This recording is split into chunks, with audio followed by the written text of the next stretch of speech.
Hello, welcome to this video, which is about the history of English and the preparation for the Ceneval exam for Licenciatura en Enseñanza del Inglés, the exam EGAL EIN. Okay, so let's talk about the history of English. Alright, this is a summary of the main facts about the history of English for the questions that might come in the Ceneval exam. So let us start. The first thing that is necessary to learn and to memorize about the history of English are the stages in which the history of the English language is divided. So there are 5 stages, considering the first one, which is the pre-English stage, which is from the beginning of time until the Roman invasion, which happened around the 400 year AD. And before that, so the language was a combination between the Celtic languages and the Latin language. The Celtic languages by then were the Gaelic, the Manx, the Welsh, the Cumbrian, and the Cornish language. All right.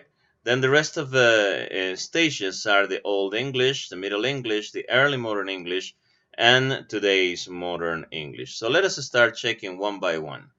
Then the first one is the Old English stage, which comes after the Roman invasion, after the England had acquired the Christianity as its former religion, and the Catholic Church started to establish their churches there. So we had the arrival of the Angles and the Saxons and the Jutes as West Germanic tribes, which were the tribes who spoke these languages, as we saw before. And these languages were combining with the Celtic language. So then the Anglo-Saxons, after the Roman invasion, they borrowed words from the Latin language and they adopted the Christian religion from the Catholic Church, and then they started to establish as one nation, and many kingdoms were all around England.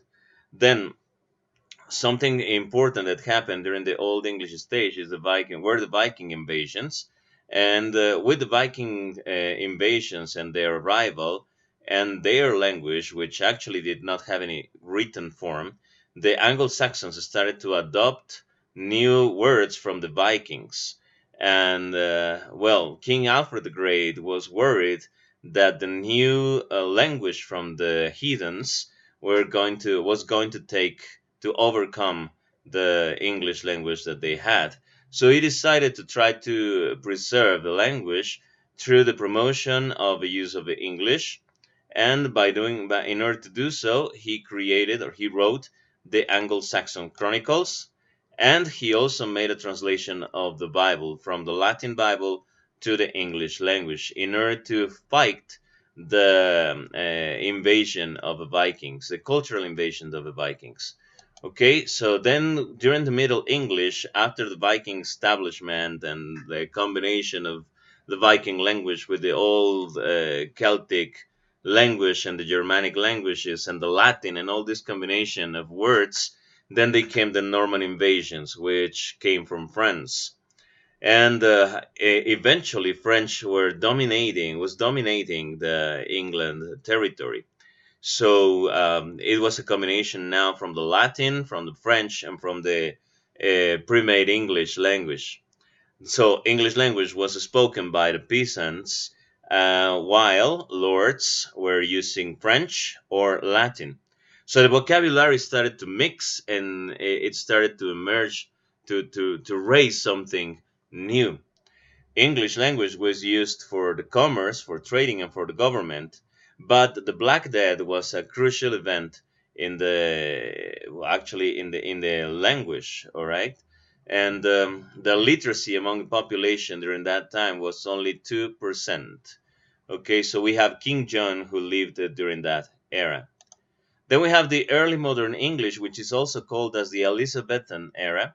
And during this stage, it's actually really a prominent stage because we had the invention of a printing press by Gutenberg in 1476, which made an increase of literacy among the population in England from 2% to 50 or 60%.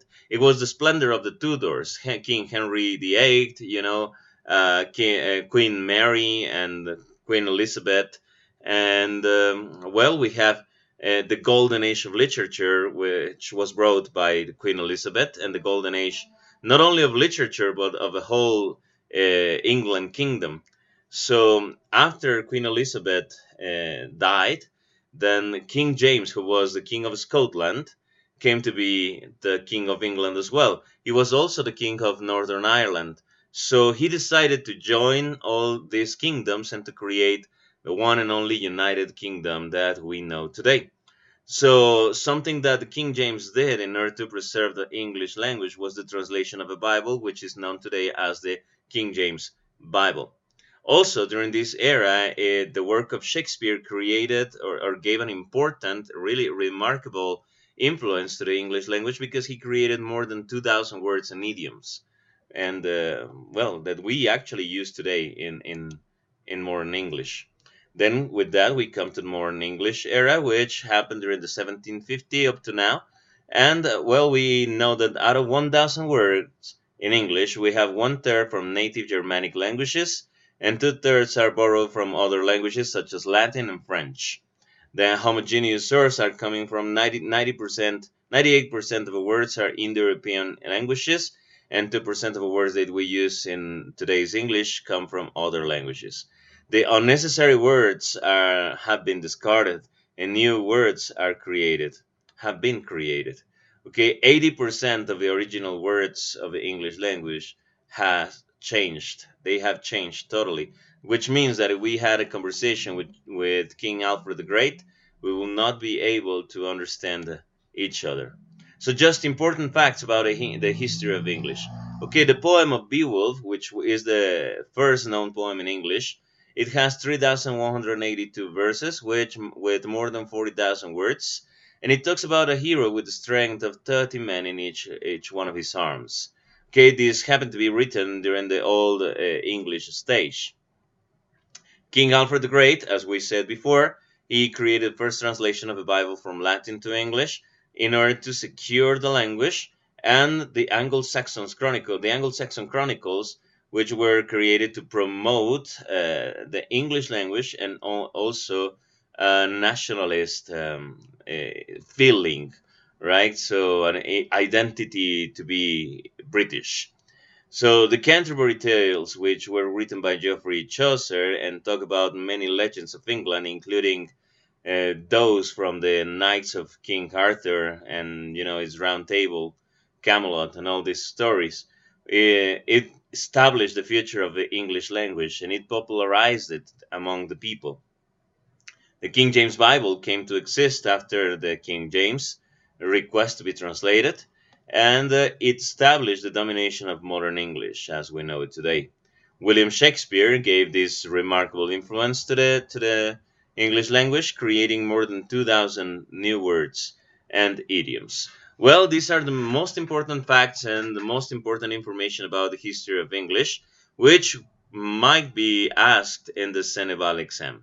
Okay, so I'm teacher Oscar, and if you would like to take a test to prove your knowledge on history of English, do not forget to click down on the link in the description, and you will be redirected to a test online. And also, if you would like to have a mentorship, if you would like to prepare for the Ceneval exam, do not hesitate on clicking and joining the Facebook group in which we talk about the Ceneval dates, calendar, and every detail about that exam. Or you can also contact me through the informational WhatsApp group, and its link is also in the description of the video. Okay, well, thank you very much. This is Teacher Oscar, and see you next time.